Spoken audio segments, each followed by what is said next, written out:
ഇവിടെ കുറെ എന്തൊക്കെ പ്രശ്നങ്ങൾ വട്ടമിട്ട് പറക്കല്ലേ. എന്നാ അപ്പൊ തൽക്കാലം ഒരു വിട്ടുവീഴ്ച ഒക്കെ ചെയ്തൂടെ? ഇല്ല, ദീനിൽ അങ്ങനെ വിട്ടുവീഴ്ച പറ്റില്ല. ദീനിൽ വിട്ടുവീഴ്ച ചെയ്തിട്ട് പിന്നെ എന്തിനാ ഇതൊക്കെ? എന്നാ പിന്നെ നമുക്ക് അവരെ കൂടെ കൂടിയാ പോരെ?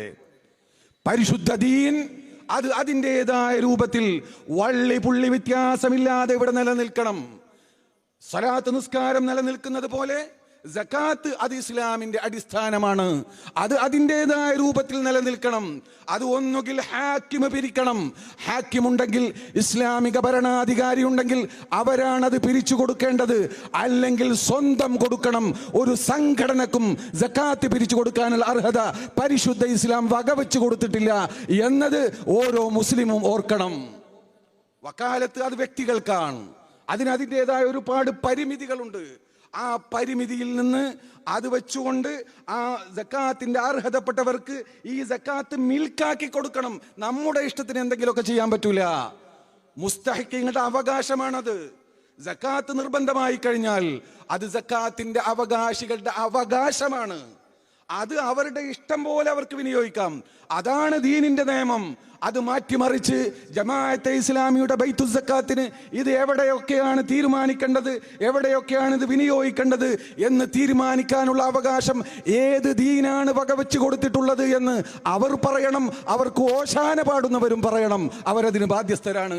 അല്ലെങ്കിൽ ഈ ഉമ്മത്തിന്റെ സക്കാത്ത് വിടുകയില്ല. എങ്ങനെങ്കിലുമൊക്കെ ചെയ്താൽ പറ്റില്ല. നബി സല്ലല്ലാഹു അലൈഹി വസല്ലം തങ്ങൾ ഒരിക്കൽ ഒരു യാത്ര കഴിഞ്ഞിങ്ങനെ വരികയാണ്. യാത്ര കഴിഞ്ഞിങ്ങനെ വരുമ്പോൾ മഹാന്മാരായ സഹാബത്ത് പറയാണ്, നിസ്കാരം ഒളൂവിനെ എടുക്കാൻ വെള്ളം കിട്ടാത്തതിന്റെ പേരിൽ നിസ്കാരം അതിന്റെ സമയം കുടുസായിട്ടുണ്ടായിരുന്നു. അപ്പൊ ഞങ്ങളിങ്ങനെ വെള്ളം തേടി നടക്കുകയാണ്. യാത്രയാണല്ലോ, മരുഭൂമിയാണല്ലോ. അങ്ങനെ ഒരു സ്ഥലത്തെത്തിയപ്പോൾ വെള്ളം കിട്ടി. റസൂലുള്ളാഹി പിന്നിലാണ്. ഞങ്ങളിങ്ങനെ ഒരു കൂട്ടം ആളുകൾ വെള്ളം തേടി നടന്നു. അങ്ങനെ ഞങ്ങൾക്ക് കുറച്ച് വെള്ളം കിട്ടി. ആ വെള്ളം കിട്ടിയപ്പോൾ അവിടെ നിന്ന് ഇങ്ങനെ ഒതുടുക്കുകയാണ്. ഞങ്ങൾ ധൃതി പിടിച്ച് ഒതുടുക്കുകയാണ്. കാരണം നിസ്കാരം കളാ ആവോ എന്നുള്ള പേടിയിൽ. അങ്ങനെയൊക്കെ പേടിണ്ടായിരുന്നു അന്ന്. അപ്പൊ നിസ്കാരം കളാ ആകുമോ എന്ന പേടിയിൽ ഞങ്ങൾ ധൃതി പിടിച്ച് ഒതുവെടുക്കുന്നു. ഞങ്ങളിങ്ങനെ വെള്ളം കൊണ്ട് ഇങ്ങനെ കാലൊക്കെ ഇങ്ങനെ തടകി വല്ലാതെ ഇങ്ങനെ കഴുകിയൊന്നുമില്ല, സമയമില്ലാത്തത് കൊണ്ട്.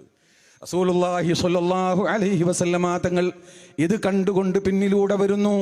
അകലെ നിന്ന് ഞങ്ങൾ ഈ ചെയ്യുന്നത് കാണുമ്പോൾ കണ്ട സമയത്ത് അകലെ നിന്ന് അള്ളാഹിന്റെ റസൂൽ വിളിച്ചു പറയുകയാണ്, വൈലുല്ലിൽ അഖാബി മിനന്നാർ, വൈലുല്ലിൽ അഖാബി മിനന്നാർ. മടമ്പുംകാലുകൾക്ക് നാശം, മടമ്പുംകാലുകൾക്ക് നാശം, മടമ്പുംകാലുകൾക്ക് നരകത്തിൽ നിന്നുള്ള വയലുണ്ടെന്ന് അള്ളാഹുവിൻ്റെ റസൂൽ ഇത് കണ്ടപ്പോൾ അകലെ നിന്ന് തന്നെ വിളിച്ചു പറഞ്ഞു കൊണ്ടുവരികയാണ്. എന്താണ് കാരണം? സംഗതി നിസ്സാരമാണ്. അതൊക്കെ ഇപ്പൊ നമ്മൾ ഇത്ര വിഷയാക്കണുണ്ടോ? അദ്ദീനു യുസ്റുൻ, ദീന് വളരെ ലളിതല്ലേ? എങ്ങനെയെങ്കിലുമൊക്കെ ഒരു ഉദാഹരണം എടുത്താൽ പോരെ? ദീന് യുസ്റല്ലേ ഇപ്പോഴത്തെ മുദ്രാവാക്യാണ്. എങ്ങനെയെങ്കിലുമൊക്കെ തിരക്ക് പിടിച്ച നേരത്തെ ഇങ്ങനെയൊക്കെ ബുദ്ധിമുട്ടാക്കേണ്ടതുണ്ടോ? റസൂലുള്ളാഹി സ്വല്ലല്ലാഹു അലൈഹി വസല്ലം തങ്ങൾ അകലെ നിന്ന് കണ്ടു. അവരുടെ മടമ്പുംകാലിൽ ചുക്കിച്ചുളുങ്ങിയ സ്ഥലത്ത് വെള്ളത്തെ ഉരച്ചു കഴുകൽ എന്ന് നമ്മൾ മദ്രസയിൽ പഠിപ്പിച്ചിട്ടുണ്ട്. എന്താ കാരണം? അവിടെ ഉള്ളിലേക്ക് വെള്ളം ചേരണം. വെള്ളം ചേർന്നില്ലെങ്കിൽ ഒന്നും സഹിഹല്ല. സംഗതി ചെറിയ നിസ്സാരല്ലേ? ഇല്ല, നിസ്സാരല്ല. ദീന് എളുപ്പമാണെന്ന് പറഞ്ഞാൽ നമ്മുടെ ഇഷ്ടത്തിന് എളുപ്പാക്കാന്നുള്ളതല്ല. അള്ളാഹ് നിശ്ചയിച്ചതുപോലെ ചെയ്യണം, അത് എളുപ്പമാണെന്നാണ് പറയുന്നത്. വൈലുല്ലിൽ ആഖാബ്, മടമ്പുംകാല് വെള്ളം ചേരാൻ പ്രയാസമുള്ള ഇടമാണ്. അത് സൂക്ഷിച്ചു കഴുകാതെ ഇങ്ങനെ തടകിപ്പോയാൽ നിങ്ങളുടെ ഒളു സഹിയാവുന്നില്ല. ഒളു സഹിയാവാതിരുന്നാൽ നിങ്ങളുടെ നിസ്കാരം സഹിയാകുന്നില്ല. നിസ്കാരം സഹിഹാകാതെ പോയാൽ വൈലുല്ലിൽ അഖാബി മിനന്നാർ, ആ മടമ്പുംകാലിന്റെ കാരണത്താൽ അവർ നരകാവകാശിയാകുന്നു. ആ മടമ്പുംകാലിന്റെ ഉള്ളിലുകളിലേക്ക്, അവിടെ ചുളുങ്ങിയ സ്ഥലങ്ങളിലേക്ക് വെള്ളമെത്താതെ വരുമ്പോൾ അവന്റെ ഒളു സഹിഹാവാതെ പോകുന്നു, അവന്റെ നിസ്കാരം സഹിഹാകാതെ പോകുന്നു. അതുകൊണ്ട് ആ മടമ്പുംകാല് നരകത്തിന് കാരണമാകുന്നു. അവൻ സുജൂദ് ചെയ്തിട്ടുണ്ട്, കൈകാലുകൾ കഴുകിയിട്ടുണ്ട്, തക്ബീർ കെട്ടിയിട്ടുണ്ട്, ഒക്കെ ചെയ്തിട്ടുണ്ട്. ഒരൊറ്റ പ്രശ്നമേ ഉള്ളൂ, അതിന് കാരണമായത് വൈലുല്ലിൽ അഖാബ്, ആ മടമ്പുംകാലാണെന്ന് അല്ലാഹുവിന്റെ റസൂല് വിളിച്ചു പറഞ്ഞ സംഭവം സഹീഹുൽ ബുഖാരി ഉദ്ധരിക്കുകയാണ്. എന്താണ് ഇതിന്റെ താല്പര്യം? ദീനിന്റെ ഓരോ വിഷയങ്ങളും ആർക്കെങ്കിലുമൊക്കെ തോന്നുന്നത് പോലെ ചെയ്താൽ പോരാ. അതിന് കൃത്യമായ മാനദണ്ഡങ്ങളുണ്ട്. അത് മഹാന്മാരായ അയിമ്മത്ത് വളരെ കൃത്യമായി വിശദീകരിച്ചിട്ടുണ്ട്. ആ വിശദീകരിച്ചതിനനുസരിച്ചല്ലാതെ പ്രവർത്തിച്ചാൽ, അതിന് കോട്ടം സംഭവിച്ചാൽ അത് നരകത്തിനുള്ള കാരണമായി തീരുമെന്നല്ലേ അള്ളാഹുവിൻ്റെ റസൂൽ പഠിപ്പിക്കുന്നത്. നിസ്കാരമായാലും സക്കാത്തായാലും എന്ത് കാര്യമായാലും തന്നെ അതിൻ്റെ കൃത്യമായ പ്രോട്ടോകോൾ എന്ന് പറഞ്ഞല്ലോ. ആ പ്രോട്ടോകോളുകളുണ്ട്, അതിൻ്റെ ശുറൂത്തുകളുണ്ട്, ഫുറൂലുകളുണ്ട്. അത് അയിമ്മത്ത് കൃത്യമായി വിശദീകരിച്ചിട്ടുണ്ട്. അത് മൗലാന മൗദൂദി വന്നുകൊണ്ട് എന്തെങ്കിലും പറഞ്ഞാൽ അത് ദീനാവുകയില്ല. ആ മൗദൂദിയെ തന്നെ തള്ളിയ ആളുകളാണ് ഇപ്പോൾ ബൈത്തു സക്കാത്തായിട്ട് വന്നിട്ടുള്ളത്. ഏതാണ് മാനദണ്ഡം? ഈ പറഞ്ഞ രൂപത്തിൽ സക്കാത്ത് മുതലാളിയിൽ നിന്ന് വാങ്ങി നിങ്ങളുടെ ഇഷ്ടത്തിന് കുറെ മസാരിഫുകളെ നിശ്ചയിക്കാൻ എന്താണ് മാനദണ്ഡമെന്ന് അവർ സമൂഹത്തെ ബോധ്യപ്പെടുത്തേണ്ടതുണ്ട്. ഒരു മുസക്കിയിൽ നിന്ന് സക്കാത്ത് കൊടുക്കുന്ന മാലിക്കിൽ നിന്ന് അതിങ്ങോട്ട് വാങ്ങി ഫക്കീറിന് മിൽക്കാക്കി കൊടുക്കണം. അവന് ഇഷ്ടമുള്ളത് അതുകൊണ്ട് ചെയ്യാം. അതാണ് സക്കാത്തിന്റെ മാനദണ്ഡം. അതില്ലാതെ ഇவ்விധത്തിൽ സംഘടനക്ക് തോന്നിയതുപോലെ വിനിയോഗിക്കാനുള്ള മാർഗമെന്ത്? അവരും അവരുടെ കൂടെ നിൽക്കുന്നവരും അതിന് പ്രോത്സാഹനം നൽകുന്നവരും പറഞ്ഞില്ലെങ്കിൽ നാളെ റബ്ബിന്റെ മുന്നിൽ മറുപടി പറയേണ്ടി വരും എന്ന് ഓർമ്മപ്പെടുത്തുകയാണ്. ഇത് കളിക്കേണ്ട കാര്യമല്ല. എൻ്റെ പ്രിയമുള്ള സഹോദരന്മാരെ, ഏതാണ് ഈ അമാനത്ത്? ഏതാണ് ഈ ആദർശം? പരിശുദ്ധ ഖുർആൻ ഈ ആദർശത്തെ സംബന്ധിച്ച് വളരെ കൃത്യമായ ഒരു വിശദീകരണം നൽകുന്ന ഒരായത്ത് സൂറത്ത് ഇബ്രാഹിമിൽ കാണാം. അലം തറ കൈഫ ദറബല്ലാഹു മസല കലിമതൻ ത്വയ്യിബതൻ കശജറത്തിൻ ത്വയ്യിബ അസ്ലുഹാ സാബിതുൻ വഫർഉഹാ ഫിസ്സമാ തുഅതി ഉകുലഹാ കുല്ല ഹീനിൻ ബിഇذن റബ്ബിഹാ വയദ്രിബുല്ലാഹുൽ അംസാല ലിന്നാസി ലഅല്ലഹും യതദക്കറൂൻ. വളരെ വിശാലമായി ചർച്ച ചെയ്യേണ്ടുന്ന ഒരായത്താണത്. വയദ്രിബുല്ലാഹുൽ അംസാൽ, ആയത്തിന്റെ അവസാനത്തിൽ അള്ളാഹു പറയുന്നത്, അള്ളാഹു ഇങ്ങനെ ഉദാഹരണങ്ങൾ പറയുന്നത് അതിങ്ങനെ വായിച്ചു പോവാനല്ല, മനുഷ്യൻ ആലോചിച്ച് അതിൽ നിന്ന് ഒരുപാട് പോയിന്റുകൾ മനസ്സിലാക്കാനാണ് എന്ന് പറഞ്ഞ് അവസാനിപ്പിക്കുന്ന ആയത്തിൽ ഈ ആദർശത്തെ ശരിക്കും വിശദീകരിക്കുകയാണ്. അലം തറ കൈഫ ദറബല്ലാഹു മസല, അള്ളാഹു ഒരു ഉപമ വിശദീകരിക്കുന്നത് നോക്കൂ.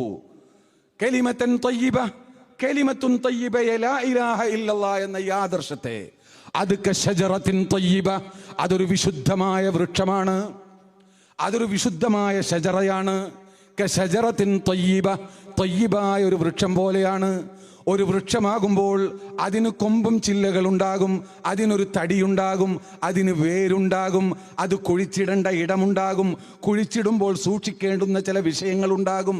അതൊക്കെ സൂക്ഷിച്ച് നല്ല സ്ഥലത്ത് അത് കുഴിച്ചിട്ട് അതിന് വെള്ളവും വളവും നൽകിയാൽ അതിൻ്റെ വേര് ആഴത്തിൽ പോകും, അതിനനുസരിച്ച് അതിൻ്റെ തടി ഉയരത്തിലേക്ക് പോകും, അതിന് കൊമ്പും ചില്ലകളുണ്ടാകും, അതിൽ നിന്ന് കായ്ക്കനികൾ ലഭ്യമാകും.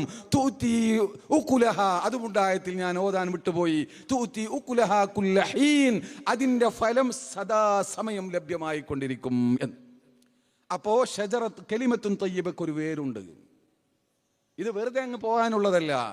ദീൻ എന്ന് പറഞ്ഞാൽ നമ്മൾ വിചാരിക്കുന്ന ഈ ബാഹ്യമായ ചില കാര്യങ്ങളല്ല. ഒരു മരത്തിന്റെ ബാഹ്യമായ ചില കാര്യങ്ങൾ നമുക്ക് കാണാൻ കഴിയുന്നു, കാണാൻ കഴിയാത്ത ചിലതപ്പുറമുണ്ട്. അതാണ് വേര്. ആ വേര് എത്ര കണ്ട് ശക്തമാണോ അതിനനുസരിച്ചാണ് ഈ വൃക്ഷത്തിന്റെ ഉറപ്പ്. വേര് മുറിഞ്ഞു പോയാൽ, വേര് ഉണങ്ങിപ്പോയാൽ, വേര് ആഴങ്ങളിലേക്ക് പോയില്ലെങ്കിൽ ചെറിയ ഒരു കാറ്റുകൊണ്ട് മരം വീഴും. അതുപോലെയാണ് ഈമാൻ. ആ ഈമാൻ കൃത്യമായി നിലനിൽക്കണമെങ്കിൽ ആ കലിമത്തു ത്വയ്യിബക്കൊരു വേരുണ്ട്. അത് ഹൃദയത്തിൽ നടുന്ന ഒരു വൃക്ഷമാണ്. ആ ഹൃദയത്തിൽ നടുന്ന ആ വൃക്ഷത്തിന് ഹൃദയത്തിലേക്ക് ആണ്ടുപൂണ്ടു പോകുന്ന ഒരു വേരുണ്ട്. അത് ഹൃദയത്തിൻ്റെ ഉള്ളിലേക്ക് അത് ആണ്ട് പൂണ്ടു പോവേണ്ടതുണ്ട്. ആ പോകുന്നതിനനുസരിച്ചാണ് ഇതിൻ്റെ വൃക്ഷങ്ങൾ, അതിൻ്റെ തടിമരം, അതിൻ്റെ കൊമ്പും ചില്ലയും അതിൻ്റെ ഇലകളും പുറത്തേക്ക് ഉയർന്നുയർന്നു പോകുന്നത്. ഉയർന്നുയർന്നു പൊങ്ങുന്നതിനനുസരിച്ച് അതിൽ അഴുക്കില്ലാതെയാകും. ചെറിയ ചെടിയൊക്കെ ആണെങ്കിൽ അതുമേൽ ഇങ്ങനെ പൊടിപടലങ്ങൾ ഉണ്ടാകും. ഉയർന്ന മരമാണെങ്കിൽ അതിൽ പൊടിപടലങ്ങൾ പെട്ടെന്ന് പിടിക്കില്ല. എത്ര വലിയ കൊടുങ്കാറ്റിലും അത് പെട്ടെന്ന് മറിഞ്ഞു വീഴില്ല. അതിന് ശക്തമായ വേരുണ്ട്. അപ്പോ ലാ ഇലാഹ ഇല്ലല്ലാഹ്ക്ക് ബാഹ്യമായി കാണുന്ന ചില വിഷയങ്ങളുണ്ട്. നിസ്കാരം, നോമ്പ് ഒക്കെ അതിൽ പെട്ടതാണ്. താടി വളർത്തുക, തലയെക്കെട്ട് കെട്ടുക, തുണി കയറ്റി ഉടുക്കുക, അതൊക്കെ അതിൽ പെട്ടതാണ്. എന്നാൽ അതിന് കൽബിൽ നടുന്ന ഈ ലാ ഇലാഹ ഇല്ലല്ലാഹ്ക്ക് അതിനൊരു വേരുണ്ട്. ആ വേര് ഏതാണെന്ന് പരിശുദ്ധ ഖുർആൻ തന്നെ പറയുന്നു. വമൻ യുഅദ്ദിം ശആഇറല്ലാഹ് ഫഇന്നഹാ മിൻ തഖ്വൽ ഖുലൂബ്. ഹൃദയത്തിലുണ്ടാവേണ്ടുന്ന വേര് അള്ളാഹുവിനോടും അള്ളാഹുവിൻ്റെ ശആഇറുകളോടുമുള്ള ബഹുമാനമാണ്. അള്ളാഹ് ആദരിച്ചതിനെ ആദരിക്കുക, അള്ളാഹു സ്നേഹിച്ചതിനെ സ്നേഹിക്കുക, അള്ളാഹു ബഹുമാനിച്ചതിനോട് ബഹുമാനം കാണിക്കുക. ഇതാണ് അതിൻ്റെ വേര്.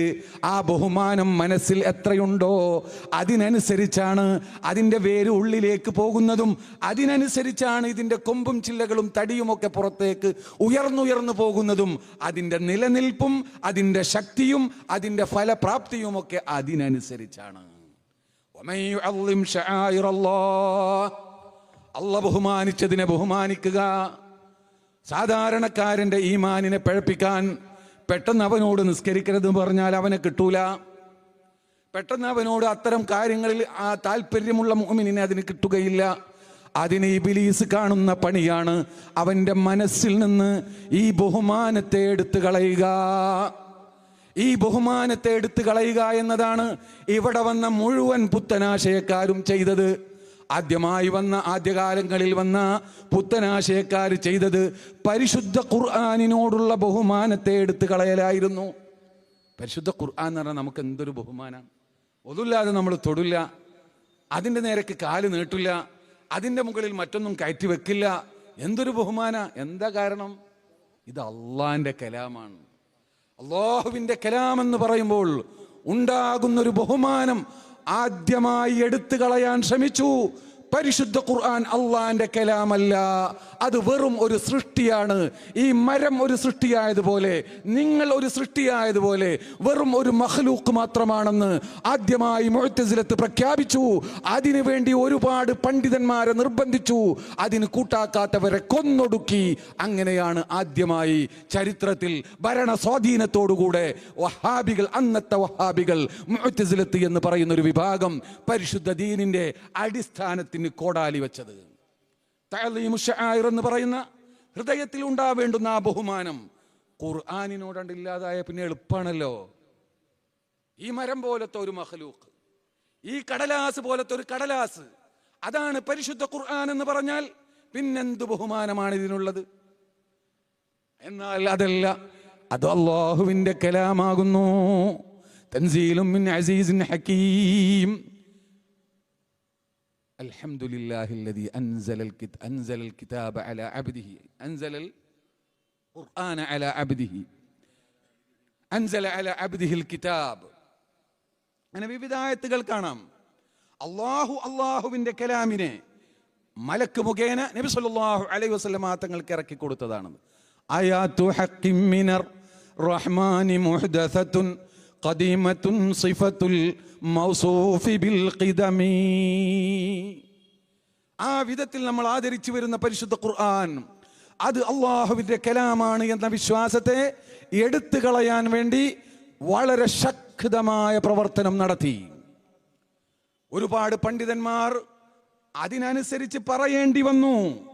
ഇല്ലെങ്കിൽ അവരെ ജയിലിലടക്കപ്പെടും, അല്ലെങ്കിൽ കൊല ചെയ്യപ്പെടും.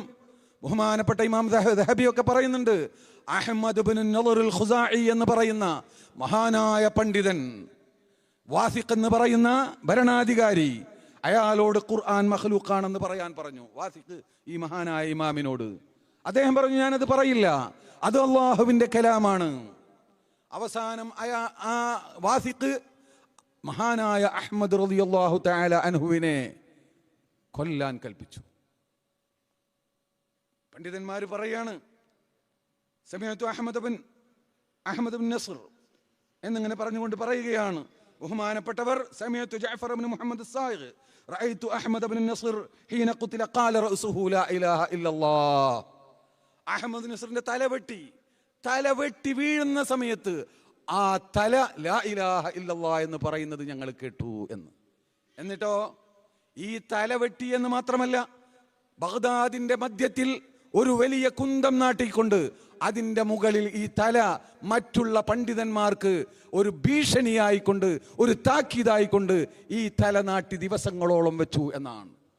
ചില പണ്ഡിതന്മാർ പറയുന്നുണ്ട് സുമ്മത്ത് ഉദിനായി, ഞാൻ ഈ പറയുന്നത് കളവാണെങ്കിൽ എൻ്റെ കേൾവി നഷ്ടപ്പെട്ടു പോകട്ടെ എന്ന് പ്രാർത്ഥിച്ചുകൊണ്ട് പറയാണ്, ഞാൻ അതിലൂടെ നടന്നു പോകുമ്പോൾ ആ മരത്തിൽ നാട്ടിയിട്ടുള്ള തല വിശുദ്ധ ഖുർആൻ ഓതുന്നത് ഞങ്ങൾ കേട്ടിട്ടുണ്ട് എന്ന് പണ്ഡിതന്മാർ പറയാണ്.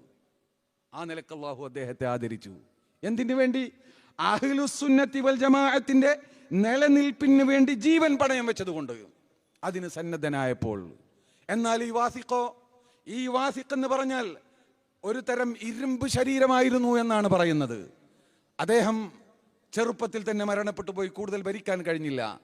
അദ്ദേഹത്തിന്റെ കൈ ഒന്ന് കടിക്കാൻ പറഞ്ഞാൽ പല്ല് തെറിക്കുന്ന പറയാ, അത്രക്ക് ശക്തനായിരുന്നു. പക്ഷേ അദ്ദേഹം പെട്ടെന്ന് രോഗം പിടിപെട്ടു മരിച്ചു. മരിച്ചങ്ങോട്ട് വീഴേണ്ട താമസം ഒരു എലി വന്ന് അയാളുടെ കണ്ണ് ചുഴുതെടുത്തു പോയി എന്നാണ് ചരിത്ര ഗ്രന്ഥങ്ങൾ പറയുന്നത്. മനസ്സിലായ? പരീക്ഷണങ്ങൾ ഇവിടെ ഉണ്ടാകും.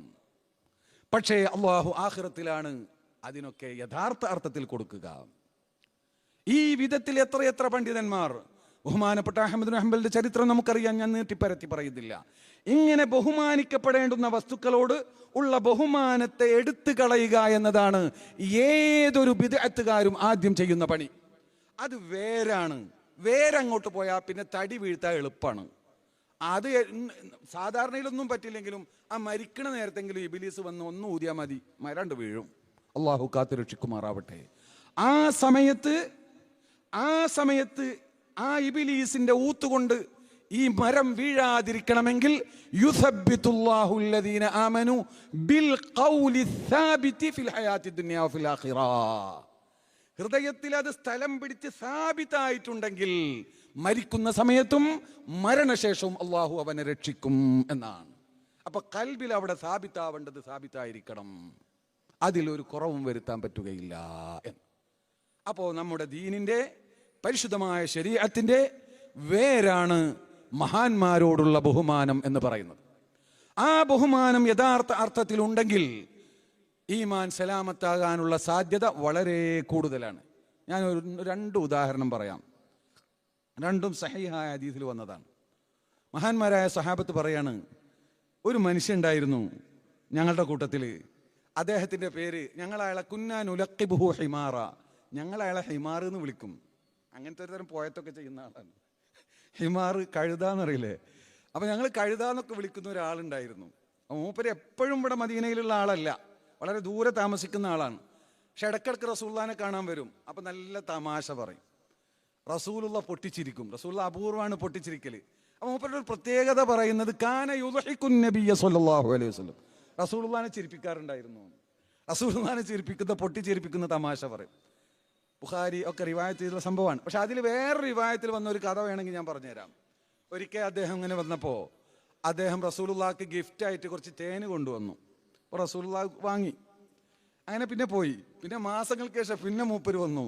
മൂപ്പരെ കൂടെ ഒരാളുണ്ട്. മൂപ്പരെ കയ്യും പിടിച്ചിട്ട് വന്നിട്ട് പറഞ്ഞു, നബിയെ, ഞാൻ നാളെ വന്നപ്പോൾ കുറച്ച് തേൻ കൊടുത്തിരുന്നല്ലോ, അത് ഞാൻ ഇയാളേക്കെന്ന് വാങ്ങിയതാണ്, ഞാൻ അതിൻ്റെ പൈസ കൊടുത്തിട്ടില്ല, അത് തങ്ങളാണ്ട് കൊടുത്താളെന്ന് പറഞ്ഞു. മനസ്സിലായോ?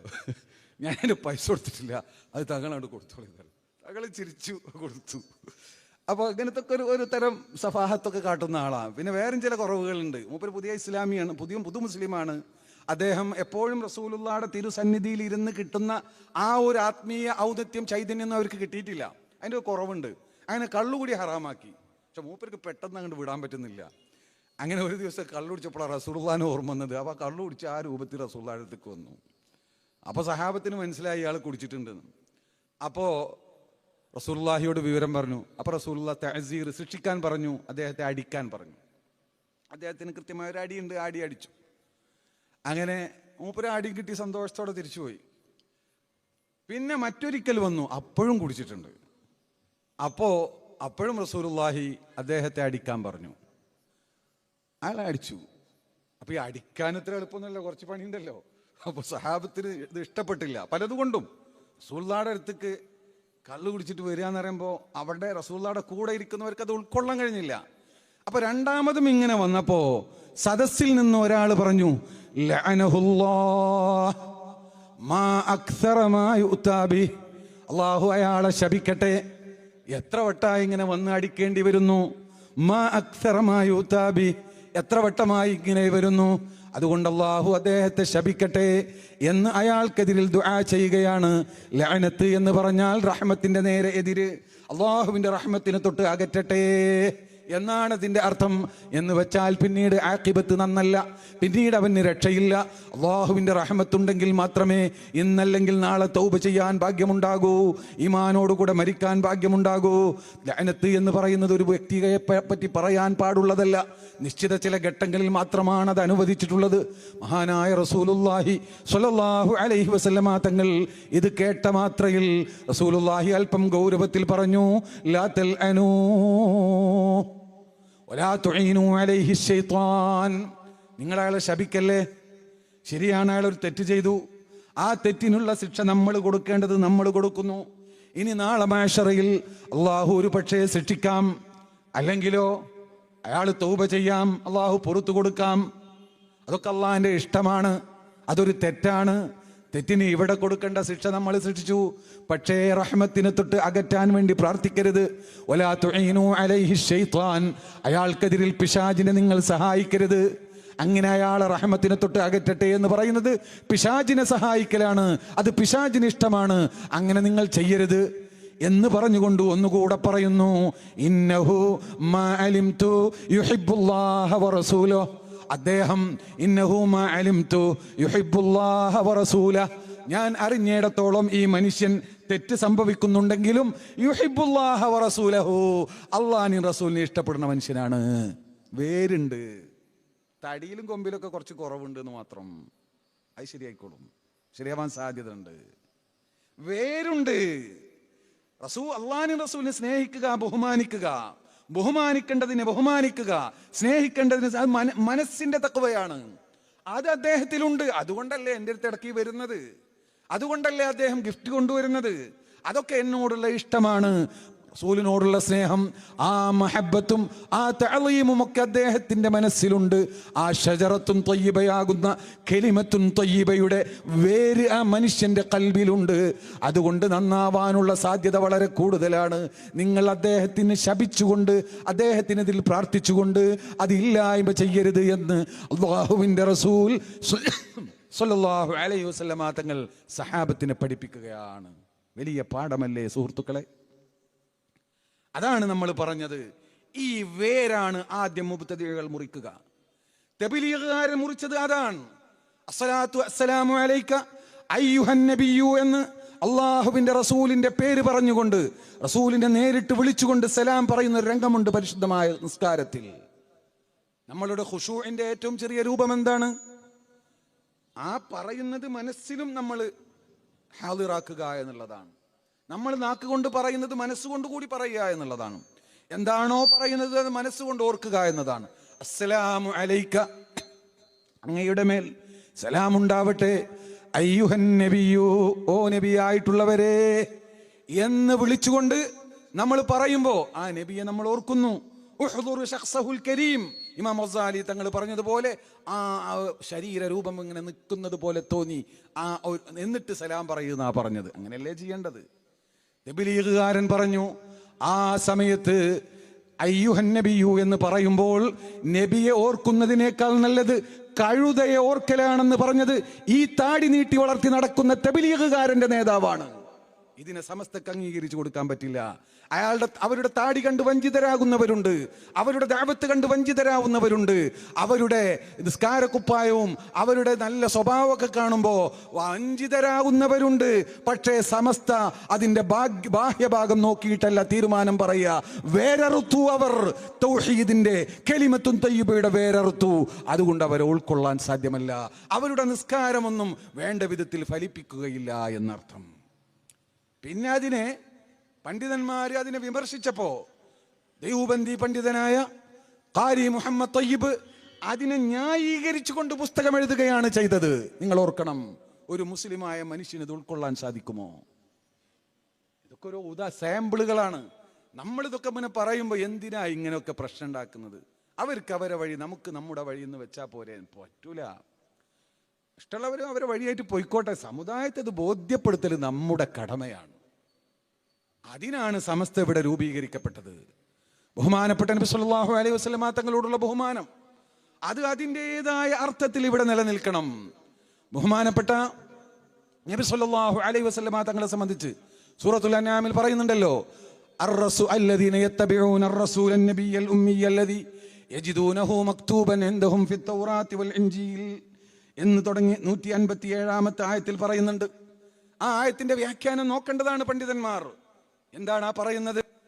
ബഹുമാനപ്പെട്ട പരിശുദ്ധ ഖുർആനിൽ നബി സല്ലല്ലാഹു അലൈഹി വസല്ലമ തങ്ങളെ സംബന്ധിച്ച് പറയുന്ന വിശാലമായ ആയത്താണത്. അർ-റസൂൽ, ഒരു റസൂൽ, അല്ലദീന യത്തബിഊന അർ-റസൂൽ, റസൂലിനെ പിൻപറ്റുന്ന ആളുകൾ. എന്നിട്ട് വീണ്ടും പറയുകയാണ് അൻ-നബിയ്യൽ ഉമ്മിയ്യ, ഉമ്മിയായ നബിയെ എന്ന്. റസൂലാകുമ്പോ നബി ആകുമല്ലോ, പിന്നെന്തിനാ നബി എന്ന് പറയുന്നു? എന്തിനാണ് ഈ ഉമ്മിയ ആവർത്തിക്കുന്നു? അൻ-നബിയ്യൽ ഉമ്മിയ്യല്ലദീ യജിദൂനഹു മക്തൂബൻ ഇൻദഹും ഫിത്തൗറാത്തി വൽ ഇൻജീൽ. തൗറാത്തിലും ഇൻജീലിലും ഈ പ്രവാചകനെ സംബന്ധിച്ച് കൃത്യമായ വിവരണമുണ്ട്. പരിശുദ്ധ ഖുർആൻ പറയാണ് അല്ലേ, നജാശി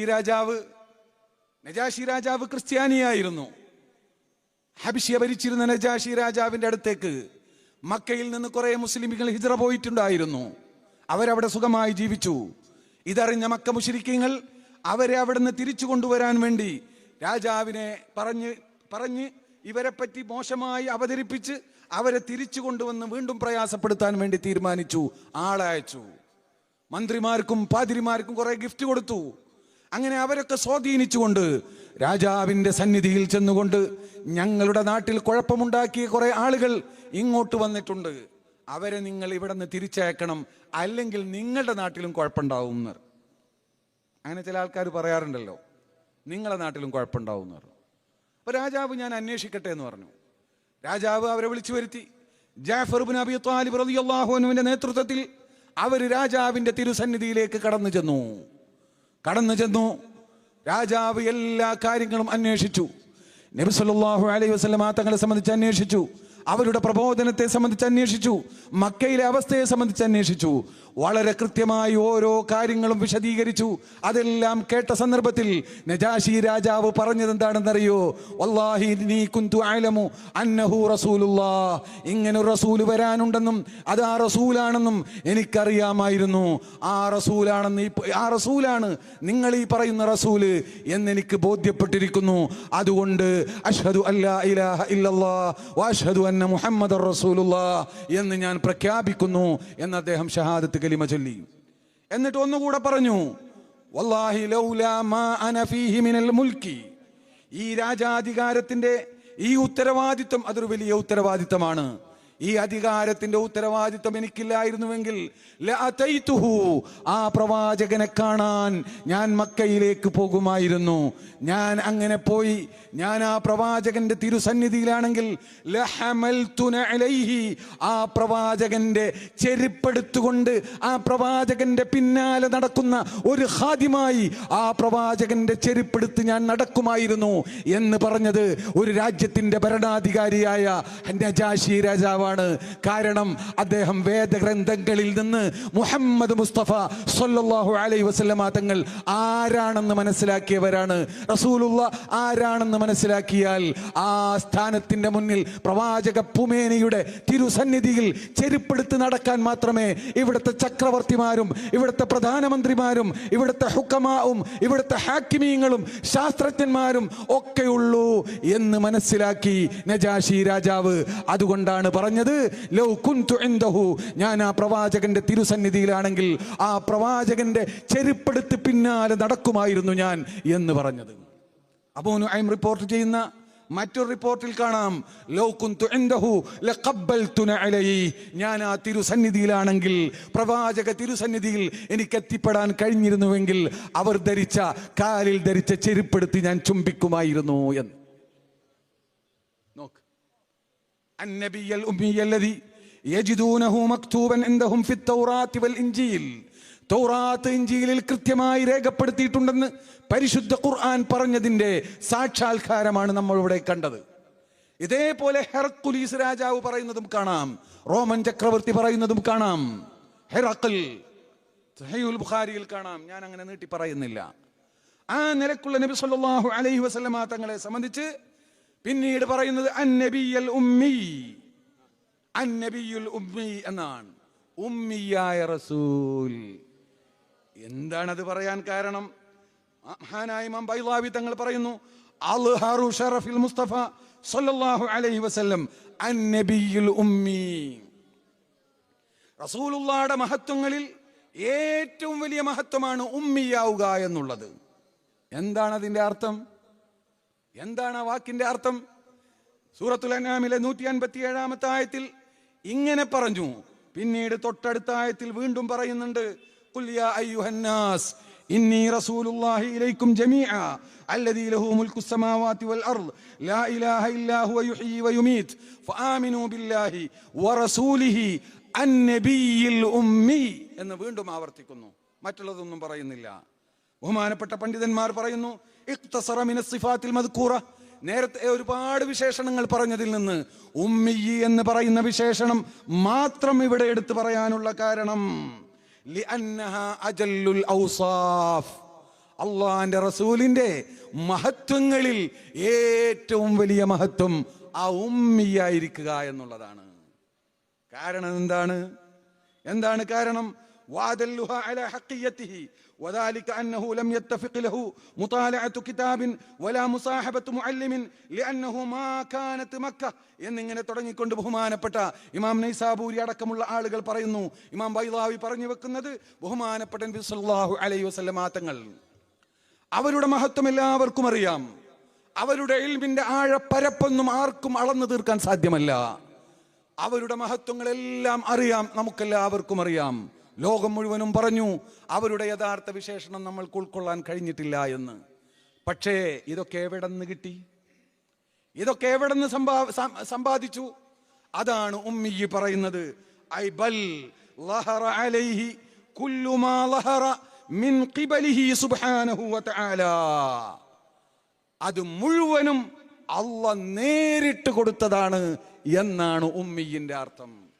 ഒരു പണ്ഡിതൻ പഠിപ്പിച്ചു കൊടുത്തതല്ല, ഒരു സിലബസ് അനുസരിച്ച് പഠിച്ചതല്ല, അച്ചടക്കം ഇവിടെ ആരെങ്കിലും പഠിപ്പിച്ചതല്ല. അതിപ്പോ പഠിപ്പിക്കാൻ ഉപ്പയുണ്ടായിരുന്നില്ല, ഉമ്മയുണ്ടായിരുന്നില്ല, സമൂഹത്തിൽ നിന്ന് ആരും അതബ് പഠിപ്പിച്ചിട്ടില്ല. അദ്ദബനി റബ്ബി ഫഅഹ്സന തഅദീബി, എന്റെ റബ്ബാണ് എനിക്ക് അതബ് പഠിപ്പിച്ചത്. ഫഇന്നക ബിഅയുനിനാ, അല്ലാഹുവാണ് നേരിട്ട് ഈ ഇൽമ് മുഴുവനും കൊടുത്തത്. അതിന് അറ്റവും അളവുമില്ല.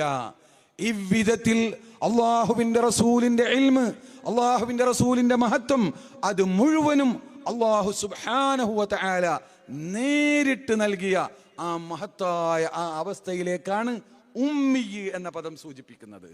ഒന്നും ഈ ഭൗതിക മാനദണ്ഡങ്ങളിലൂടെ കിട്ടിയതല്ല. ആ ഒരർത്ഥത്തിൽ റസൂലുള്ളാഹിനെ മനസ്സിലാക്കി അതിനനുസരിച്ചുള്ള ബഹുമാനം നബി സല്ലല്ലാഹു അലൈഹി വസല്ലം തങ്ങൾക്ക് കൊടുക്കണം. ഇത് റസൂലുള്ള സാധാരണ മനുഷ്യനാണെന്ന് പറഞ്ഞാൽ പിന്നെ ഉണ്ടാവോ? വഹാബികൾ ആദ്യം പഠിപ്പിക്കുന്നത് എന്താണ്? റസൂലുള്ള സാധാരണ മനുഷ്യനാണ്, ദിവസം തെറ്റ് ചെയ്യും, പിന്നെന്ത് ബഹുമാനം? സാധാരണ മനുഷ്യനാണ്, ദിവസം 100-ലധികം തെറ്റ് ചെയ്യുന്നു, പല വിഷയം റസൂലുള്ളാഹിക്ക് അറിയില്ല. ഇങ്ങനെ എന്തൊക്കെ അറിയാത്തതെന്ന് എണ്ണല അവരെ പണി. ഇങ്ങനെ അഷ്റഫുൽ ഖൽഖ് സല്ലല്ലാഹു അലൈഹി വസല്ലം തങ്ങളുടെ മഹത്വങ്ങൾ മാത്രം പറയാൻ വേണ്ടി പരിശുദ്ധ ഖുർആനിന്റെ എത്ര ആയത്തുകളാണ് അല്ലാഹു ഉപയോഗിച്ചത്. അതിനൊക്കെ നേരെ എതിരാകുന്ന വിധത്തിൽ ആ റസൂലുള്ളാഹി സ്വല്ലല്ലാഹു അലൈഹി വസല്ലം തങ്ങളോടുള്ള ബഹുമാനത്തെ കുറച്ച് കാണിക്കുന്ന വിധത്തിലുള്ള പ്രയോഗങ്ങളും പ്രവർത്തനങ്ങളും ഈ വിഭാഗം ചെയ്തു. ഒരു വേരറക്കൽ, നമ്മുടെ ആ കലിമത്തു തയ്യിബയുടെ വേരറുക്കുന്ന സ്വഭാവമാണ് നമ്മുടെ വഹാബികളും നിർവഹിച്ചത്. ഇതൊക്കെ നിർവഹിക്കുമ്പോൾ അതൊക്കെ അവരിങ്ങനെ നിർവഹിച്ചോട്ടെ, കാരണം ഡൽഹിയിൽ മോഡിയല്ലേ ഭരിക്കുന്നത് എന്നൊക്കെ പറഞ്ഞ് നമ്മൾ മുണ്ടാതിരുന്ന പിന്നെ എന്ത് ദീനാണ് ഈ ദീന്? അത് പറ്റില്ല. നമ്മൾ മുഅ്മിനാണെങ്കിൽ അതിൻ്റെ യഥാർത്ഥ അർത്ഥത്തിൽ നമ്മുടെ ഈമാനിനെ നിലനിർത്തണം. ഞാൻ അവസാനിപ്പിക്കട്ടെ. നേരത്തെ ഞാൻ പറഞ്ഞു 2 കാര്യം പറയാം. അതിലെ ഒരു കാര്യമേ ഞാൻ പറഞ്ഞത്. രണ്ടാമത്തെ കാര്യം, അതും സഹീഹുൽ ബുഖാരി റിവായത്ത് ചെയ്ത ഹദീസാണ്. ഹിമാർ എന്ന് പറയുന്ന ഒരാളുടെ, അദ്ദേഹത്തിന്റെ പേര് അബ്ദുള്ള എന്നാണ്, ആ ഹിമാർ എന്ന് പറയുന്ന ആളുടെ വിളിച്ചിരുന്നു എന്ന് പറഞ്ഞ ആളുടെ, നമുക്കങ്ങനെ വിളിക്കാനല്ല, അവരങ്ങനെ വിളിച്ചിരുന്നു എന്ന് പറഞ്ഞു. അദ്ദേഹത്തിന്റെ ചരിത്രം ഞാൻ പറഞ്ഞു. ഇനി നേരെ മറിച്ച് ഒരു സംഭവം നോക്ക്.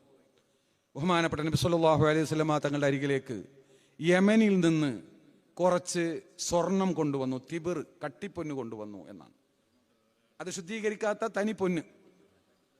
ആ പൊന്ന് കൊണ്ടുവന്നപ്പോൾ റസൂലുള്ള സദസ്സിലുള്ള കുറച്ച് ആളുകൾക്ക് മാത്രം അത് വിഹിതിച്ചു, അതിൽ ചില മസ്ലഹത്ത് കണ്ടുകൊണ്ട്. സഹീഹുൽ ബുഖാരി ഉദ്ധരിക്കുന്ന ഹദീസിൽ കാണാം, ഫഖാമ റജുലുൻ മിനൽ ഖൗമി, ആ സദസ്സിലുള്ള ഒരാൾ എണീറ്റ് നിന്നു. ആ സദസ്സിലുള്ള ഒരാൾ എണീറ്റ് നിന്നിട്ട് അയാളുടെ വിശേഷണം ശരിക്കും വിശദീകരിക്കുന്നുണ്ട്. നല്ല തിങ്ങിയ താടിയുണ്ട്. മഹ്ലൂഖുർ റഅസി, തല മുണ്ടനം ചെയ്തിട്ടുണ്ട്. ഇപ്പിയൊന്നല്ല, നല്ല ഒരു ഈമാൻദാരിയായ ഒരു മനുഷ്യൻ. മുശമ്മറുൽ ഇസാരി, തുണിയൊക്കെ വല്ലാതെ കയറ്റിയെടുത്തിട്ടുണ്ട്. ഗായിറുൽ ഐനൈനി, കണ്ണൊക്കെ ഇങ്ങനെ കുഴിയിലേക്ക് പോയിരിക്കുന്നു. രാത്രിയൊക്കെ ഇങ്ങനെ തഹജ്ജുദ് നിസ്കരിച്ചിട്ട് വലിയ ഇബാദത്തിന്റെ അഹ്ലുകാരനാണെന്ന് തോന്നിപ്പിക്കുന്ന വിധത്തിലുള്ള, കണ്ട നല്ലൊരു ഈമാൻദാരിയാണെന്ന് തോന്നിക്കുന്ന ഒരു മനുഷ്യൻ ആ സദസ്സിൽ നിന്ന് എണീറ്റ് നിന്നുകൊണ്ട് അയാൾ പറയുകയാണ് അഷ്റഫുൽ ഖൽഖ് സ്വല്ലല്ലാഹു അലൈഹി വസല്ലമ തങ്ങളോട്, ഇഅ്ദിൽ യാ മുഹമ്മദ് ഫഇന്ന ഹാദിഹി ഖിസ്മത്തുൻ ലം യുഖ്സദ് ബിഹാ വജ്ഹുല്ലാഹ്. മുഹമ്മദേ, നീതി പാലിക്കണം. ഈ സ്വർണം വിഹിതിച്ചത് ശരിയായില്ല, എനിക്കും കിട്ടേണ്ടതായിരുന്നു എന്നർത്ഥത്തിൽ. ഈ വിഹിതിക്കൽ, ഈ വീതം വെപ്പ് ശരിയായിട്ടില്ല, അതുകൊണ്ട് നിങ്ങൾ നീതി പാലിക്കണം എന്ന് അഷ്റഫുൽ ഖൽഖ് സ്വല്ലല്ലാഹു അലൈഹി വസല്ലമ തങ്ങളുടെ മുഖത്ത് നോക്കിക്കൊണ്ട് ആ സദസ്സിൽ നിന്ന് ഒരു മനുഷ്യൻ എണീറ്റ് എന്ന് പറയാണ്. റസൂലുള്ളാഹിക്ക് ദേഷ്യം വന്നു. റസൂലുള്ളാഹിയുടെ മുഖം വിവർണമായി, റസൂലുള്ളാഹിയുടെ ഞരമ്പ് പിടച്ചു. അങ്ങനെ റസൂലുള്ളാഹിക്ക് ദേഷ്യം വന്നത് കണ്ടപ്പോൾ റസൂലുള്ളാഹി പറഞ്ഞു, മൻ യഅദിൽ ഇദാ ലം അഅദിൽ, ഞാൻ നീതി നിർവഹിച്ചില്ലെങ്കിൽ പിന്നെ ആരാണ് ഈ ലോകത്ത് നീതി നിർവഹിക്കാനുള്ളത്? അള്ളാഹു അവന്റെ ദീൻ വിശ്വസിച്ച് എന്നെ ഏൽപ്പിച്ചു, നിങ്ങൾക്ക് എന്നെ വിശ്വാസമില്ലേ എന്നൊക്കെ ചോദിച്ചു റസൂലുള്ളാഹ്. അപ്പോ ഉമർ റളിയല്ലാഹു അൻഹു പതിവ് പോലെ കോപാകുലനായി എണീറ്റ് നിന്നിട്ട് പറഞ്ഞു, ദഅനി യാ റസൂലല്ലാഹ് അദ്രിബു ഉനുഖ, ഇനി കാത്തു നിൽക്കണ്ട നബിയെ, അങ്ങൊന്ന് സമ്മതം തന്നാൽ ഞാൻ അവനെ വകവരുത്താം എന്ന് പറഞ്ഞു. അപ്പൊ പറഞ്ഞു, ലാ ഇന്നഹു യുസല്ലി, അങ്ങനെ തലവെട്ടാൻ പറ്റില്ല, പ്രത്യക്ഷത്തിൽ ഇസ്ലാം കാണിക്കുന്നുണ്ടല്ലോ, നിസ്കരിക്കുന്നുണ്ടല്ലോ. ഈ ഹദീസ് റിപ്പോർട്ട് ചെയ്യുന്ന ഹുദൈഫ റളിയല്ലാഹു അൻഹു പറയുന്നുണ്ട്, പ്രത്യേകം ശ്രദ്ധിക്കേണ്ടതാ, ഫറുബ്ബ മുസല്ലിൻ ലാ ഈമാന ലഹ്. നോക്ക്, എത്ര നിസ്കാരക്കാരുണ്ട് അവർക്ക് യഥാർത്ഥത്തിൽ ഈമാനില്ല എന്ന്. സഹീഹുൽ ബുഖാരിയുടെ ഹദീസാണ്.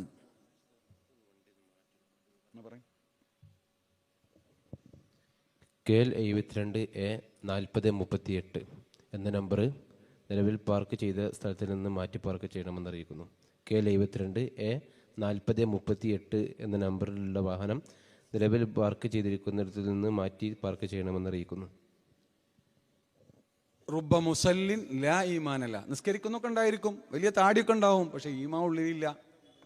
അങ്ങനെ വേരറുക്കപ്പെട്ടു, തഅലീമില്ല. അങ്ങനത്തെ എത്ര ആളുകൾ ഉണ്ടാകുമെന്ന് ഈ ഹദീസ് റിപ്പോർട്ട് ചെയ്യുന്ന സഹാബിമാർ പറയാണ്. പക്ഷെ പ്രത്യക്ഷത്തിൽ ഇസ്ലാം ഉള്ളത് കൊണ്ട് രിദ്ദത്തിന്റെ ഹുക്കം അവിടെ വരില്ല, കൊല്ലാൻ അനുവദിച്ചില്ല. പക്ഷെ അയാള് ഇതിനൊരു പ്രതിഷേധം എന്നോണം തിരിഞ്ഞിറങ്ങിപ്പോവാണ് സദസ്സിൽ നിന്ന്, റസൂലുള്ളാന്റെ സദസ്സിൽ നിന്ന് ഇറങ്ങിപ്പോവാണ്.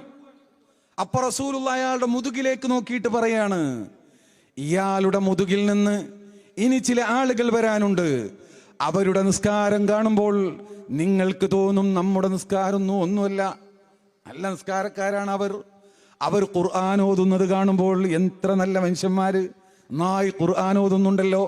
അവരുടെ സൽക്രമങ്ങൾ, ഈ ബാഹ്യമായ കലിമത്തു ത്വയ്യിബയുടെ പുറത്തുള്ള കുറെ കാര്യങ്ങളുണ്ടല്ലോ, അതിന് ബാഹ്യമായി കാണുന്ന അതിൻ്റെ തടിയും അതിൻ്റെ കൊമ്പും ചില്ലകളൊക്കെ അവരിൽ കാണും, അതൊക്കെ നന്നായി കാണും. പക്ഷെ ഉള്ളിൽ ഈമാൻ ഉണ്ടാവില്ല. അവർ ദീനിൽ നിന്ന് ഓരോ നിമിഷവും പുറത്തു പോയിക്കൊണ്ടിരിക്കുകയാണ് എന്ന് പറഞ്ഞുകൊണ്ട് സുദീർഘമായി അവരെ സംബന്ധിച്ച് താക്കീത് ചെയ്യുകയാണ് റസൂലുള്ള ചെയ്തത്. ഇവിടെ നിങ്ങൾ നോക്കൂ, ഇയാളെ കാണുമ്പോൾ നല്ലൊരു ഈമാൻദാരിയാണ്, ഒരു സുന്നിയായ ഒരു ഈമാനുള്ള ഒരു സാധാരണ ഒരു മുസ്ലിമിന് ഉണ്ടാവേണ്ട, നല്ല ഒരു മുസ്ലിമിന് ഉണ്ടാവേണ്ട എല്ലാ അടയാളമുണ്ട്. തുണിയൊക്കെ കയറ്റിയെടുത്തിട്ടുണ്ട്, താടി തിങ്ങിയ താടിയുണ്ട്, അങ്ങനെ തുടങ്ങി എല്ലാ അടയാളമുണ്ട്. പക്ഷേ വേരില്ല. റസൂലിൽ നിന്ന് നീതിയും അനീതിയും ഉണ്ടാകും എന്നാണ് അയാൾ മനസ്സിലാക്കിയത്. കണ്ടോ, റസൂല് 100 വട്ടം തെറ്റു ചെയ്യുമെന്ന് ഇവിടെ വഹാബികൾ എഴുതി വെച്ചതുപോലെ അയാൾ മനസ്സിലാക്കി റസൂലിൽ നിന്ന് നീതിയും അനീതിയും ഉണ്ടാകും. പിന്നെന്ത് ബഹുമാനം എന്നെ പോലത്തെ ഒരു മനുഷ്യൻ അത് മുഖത്ത് നോക്കി പറഞ്ഞു. അതിന്റെ ഗുരുത്തം കെട്ട ആ അനുഭവം തന്നിൽ മാത്രമല്ല തന്റെ സന്താന പരമ്പരകളിലും അത് നിലനിൽക്കുമെന്ന് അള്ളാഹുവിന്റെ റസൂല് പ്രഖ്യാപിച്ചു. ഇയാളിൽ മാത്രമല്ല ഇതിന്റെ ഗുരുത്തക്കേട് കാണുക, ഇയാളുടെ മക്കളിലും കാണും എന്ന് പറഞ്ഞു. അള്ളാഹു കാത്തുരക്ഷിക്കുമാറാവട്ടെ. ഞാൻ പറഞ്ഞത് പൂർണ്ണമായി പ്രമാണബന്ധിതമാണ്. ഒരാൾക്കിത് നിഷേധിക്കാൻ സാധ്യമല്ല. ആയത്തുകൾ വേണമെങ്കിൽ എണ്ണി എണ്ണി പറയാൻ നമുക്ക് കഴിയും. ഞാൻ നീട്ടുന്നില്ല. ഈ ഒരൊറ്റ ആയത്ത് മാത്രം മനസ്സിലാക്കിയാൽ മതി. ശരീഅത്ത് എന്ന് പറഞ്ഞാൽ, നമ്മുടെ ആദർശം എന്ന് പറഞ്ഞാൽ ഈ ബാഹ്യമായതല്ല, അതിൻ്റെ ഉള്ളിൽ അത് മാത്രമല്ല, അതിന് വേണ്ടുന്ന അടിസ്ഥാനപരമായ വേരുകൾ ഉണ്ട്. ആ വേരുകൾ ചീഞ്ഞു പോയാൽ, മുറിഞ്ഞു പോയാൽ ഈ ബാഹ്യമായ പ്രകടനങ്ങൾ പലപ്പോഴും ഫലം ചെയ്യില്ല.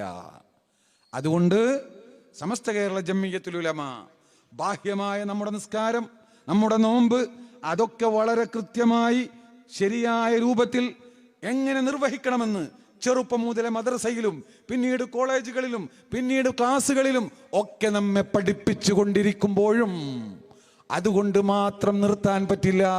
പ്രിയപ്പെട്ട മുഅ്മിനീങ്ങളെ, നിങ്ങളുടെ ഈ പ്രവർത്തനങ്ങളൊക്കെ ഫലപ്പെടണമെങ്കിൽ ഈമാനിന്റെ അടിസ്ഥാനമുണ്ട്. ആ അടിസ്ഥാനം, ആ വേര്, അത് കേടുവരാതെ അത് ഹൃദയത്തിന്റെ ആഴങ്ങളിലേക്ക് ഇറങ്ങിച്ചെല്ലുന്ന വിധത്തിൽ അത് നിങ്ങളുടെ ഹൃദയത്തിൽ സ്ഥലം പിടിക്കണം. അതുകൊണ്ട് റബീഉൽ അവ്വൽ മാസം വരുമ്പോൾ പ്രത്യേകിച്ച് എപ്പോഴും പറയുന്ന പോലെ അതിലും കൂടുതലായി റസൂലുള്ളാഹിയുടെ മഹത്വങ്ങൾ പറയണം. റസൂലുള്ളാഹിയോടുള്ള ബഹുമാനം വർദ്ധിപ്പിക്കണം. മഹാന്മാരായ അള്ളാഹുവിന്റെ ഔലിയാക്കൾ അവർ ശആയിറാണ്. അവരുടെ ആ ശആയിറുകളെ നമ്മൾ ആദരിക്കണം. അവരുടെ ഉറൂസുകൾ നടത്തണം. അവരോടുള്ള ബഹുമാനം നിലനിർത്തണം. അവരുടെ മഖാമുകൾ സിയാറത്ത് ചെയ്യണം. അവരുടെ മഹത്വങ്ങൾ നമ്മൾ പാടിപ്പറയണം. അവരുമായുള്ള ബന്ധം നിലനിർത്തണം. ഇതൊക്കെ മാനസികമായ ബന്ധമാണ്. ആ ബന്ധത്തിന്റെ അടയാളങ്ങൾ നമ്മുടെ പ്രവർത്തനങ്ങളിൽ ഉണ്ടാകും. സ്നേഹബന്ധമുണ്ടെങ്കിൽ സിയാറത്ത് ചെയ്യും. അത് ജീവിതത്തിലും സിയാറത്ത് ചെയ്യും, മരണശേഷവും സിയാറത്ത് ചെയ്യും. സ്നേഹബന്ധമുണ്ടെങ്കിൽ നമ്മൾ ഹദിയ കൊടുക്കും. ജീവിതത്തിൽ തേനാണ് ഹദിയ കൊടുക്കുന്നതെങ്കിൽ മരിച്ചാൽ യാസീനായിരിക്കും ഹദിയ കൊടുക്കുക. മരിച്ചു പോയവർക്ക് നമുക്ക് തേൻ കൊടുക്കാൻ കഴിയില്ല. അവർക്ക് നമ്മൾ യാസീൻ ഓതിക്കൊണ്ട്, ഫാത്തിഹ ഓതിക്കൊണ്ട് ഔസിൽ മിസ്ല സവാബി മാ ഖറഅതുഹു ഹദിയതൻ മഖ്ബൂലതൻ വാസിലതൻ മിന്നി എന്ന് നമ്മൾ ദുആ ചെയ്യും. ഈ ബന്ധം നിങ്ങൾ നിലനിർത്തണം. ഇങ്ങനെ നിങ്ങളുടെ കലിമത്തുൻ തയ്യിബയുടെ അടിവേര് നിങ്ങൾ ശക്തിപ്പെടുത്തണം. ഇതാണ് സമസ്ത കേരള ജംഇയ്യത്തുൽ ഉലമ പറഞ്ഞുകൊണ്ടിരിക്കുന്നത്. ഇത് പറയണ്ടേ? ഒരു കൂട്ടം ആളുകൾ ഈ വേര് മുറിക്കാൻ നടക്കുമ്പോൾ, ഈ ബന്ധം വിച്ഛേദിക്കാൻ നടക്കുമ്പോൾ അതിനെതിരിൽ സമൂഹത്തെ ബോധവൽക്കരണം നടത്തണ്ടേ? ഇത് മാത്രമാണ് നമ്മുടെ ദൗത്യം. അല്ലാതെ ആരും തെറ്റിദ്ധരിക്കണ്ട. ഇത് രാഷ്ട്രീയ പ്രസംഗമല്ല, ഇത് രാഷ്ട്രീയ വേദിയല്ല. അങ്ങനെയാക്കി മാറ്റാൻ നിങ്ങളാരും ശ്രമിക്കാതിരുന്നാൽ മതി. ഇത് ദീൻ, ആദർശം, പരിശുദ്ധമായ അഹ്ലുസുന്നത്തി വൽ ജമാഅത്തിന്റെ ആദർശം. അത് പറയുമ്പോൾ പല കാലങ്ങളിലും പ്രയാസങ്ങൾ ഉണ്ടായിട്ടുണ്ട്. ഖുർആൻ മഖ്ലൂഖാണെന്ന് പറഞ്ഞപ്പോൾ അതിനെതിരിൽ പ്രതിരോധിച്ച പണ്ഡിതന്മാരെ കൊല ചെയ്യപ്പെട്ടിട്ടുണ്ട്. എന്നിട്ട് എന്തുണ്ടായി? വൽ ആഖിബത്തു ലിൽ മുത്തഖീൻ, അന്തിമ വിജയം സുന്നത്ത് ജമാഅത്തിനായി. ഇന്ന് മുഅ്തസിലത്ത് എന്ന് പറഞ്ഞാൽ ആർക്കും അറിയുന്നില്ല. മുഅ്തസിലത്ത് എന്ന് പറഞ്ഞാൽ ആരാന്ന് അറിയില്ല. അവര് ഭരണ സ്വാധീനം ഉപയോഗപ്പെടുത്തി വല്ലാതെ സ്വാധീനം ചെലുത്തിയ ആളുകളാണ്. പിന്നീട് ഹബാഅൻ മൻസൂറാ വൽ ആഖിബത്തു ലിൽ മുത്തഖീൻ, അന്തിമ വിജയം അഹ്ലുസുന്നത്തി വൽ ജമാഅത്തിനായിരിക്കും. അക്കാര്യത്തിൽ യാതൊരു സംശയവും ആർക്കും വേണ്ട. അതുകൊണ്ട് എൻ്റെ പ്രിയപ്പെട്ട മുഅ്മിനീങ്ങളോട് വളരെ ആത്മാർത്ഥമായി പറയാനുള്ളത്, നമ്മുടെ ആദർശമാണ്, നമ്മുടെ ഈ വിശ്വാസമാണ്. അതിൻ്റെ പൂർണ്ണ അർത്ഥത്തിൽ അതാണ് നമ്മുടെ ഏറ്റവും വിലപ്പെട്ട നിധി. അതിന് കളങ്കമേശാതെ, അതിൻ്റെ ഒരു കൊമ്പും ചില്ലയും പൊറിയാതെ, അതിൻ്റെ വേര് അത് നശിച്ചു പോവാതെ അതിനെ കാത്തു സൂക്ഷിക്കേണ്ട ബാധ്യത നമുക്ക് ഓരോരുത്തർക്കും ഉള്ളതാണ്. അത് മനസ്സിലാക്കിക്കൊണ്ട് ഇത്തരത്തിലുള്ള പ്രവർത്തനങ്ങളെ ആ രൂപത്തിൽ കണ്ട് സഹായിക്കുകയും സഹകരിക്കുകയും വിജയിപ്പിക്കുകയും ചെയ്യുക എന്നുള്ളതാണ് നമ്മുടെ കടമ. ഇത് മനസ്സിലാക്കി. എൻ്റെ പ്രിയപ്പെട്ട നേതാക്കൾ, ബഹുമാന്യരായ ഉമറാക്കൾ, ഇവിടെയുള്ള പണ്ഡിതന്മാർ എല്ലാവരും പ്രവർത്തിച്ചതിൽ വളരെ സന്തോഷമുണ്ട്. മനോഹരമായ ഈ സദസ്സ് അതിന് തെളിവാണ്. അല്ലാഹു സുബ്ഹാനഹു വ തആല മരണം വരെ മറ്റ് ഭൗതിക താല്പര്യങ്ങളില്ലാതെ, ഭൗതികമായ യാതൊരു താല്പര്യം കൂടിക്കലരാതെ അള്ളാഹുവിൻ്റെ വജ്ഹ് മാത്രം ഉദ്ദേശിച്ചുകൊണ്ട് പരിശുദ്ധമായ ദീനിൻ്റെ നിലനിൽപ്പിന് വേണ്ടി കഴിയുന്ന സേവനങ്ങൾ ചെയ്യാൻ അള്ളാഹു നമുക്ക് കൂടുതൽ സൗകര്യങ്ങളും തൗഫീഖും നൽകി അനുഗ്രഹിക്കുമാറാവട്ടെ എന്ന് ദുആ ചെയ്തുകൊണ്ട്, നിങ്ങളൊക്കെ ദുആ ചെയ്യണമെന്ന് വസിയ്യത്ത് ചെയ്തുകൊണ്ട് ഞാൻ എൻ്റെ വാക്കുകൾ അവസാനിപ്പിക്കുന്നു. അസ്സലാമു അലൈക്കും വറഹ്മത്തുള്ളാഹി.